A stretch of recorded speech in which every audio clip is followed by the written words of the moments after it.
ফুলগুলো গোবিন্দায় নমঃ বলে নিবেদন করল।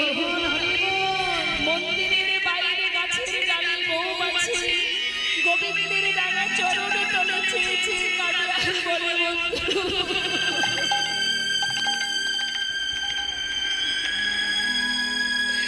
তুমি তো মুক্তি পেলে উদ্ধার হয়ে গেলে, সারা জীবন মধু পান করে আমি তো কোনোদিন গোবিন্দের চরণে পেলাম না।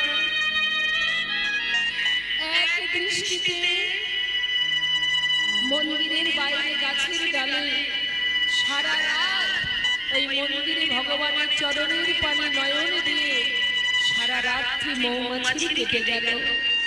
পরের দিন সকালবেলা সেই বৈষ্ণব ফুলগুলো গোবিন্দের চরণ থেকে নিয়ে গঙ্গার জলে ভাসিয়ে দিল। মৌমাছি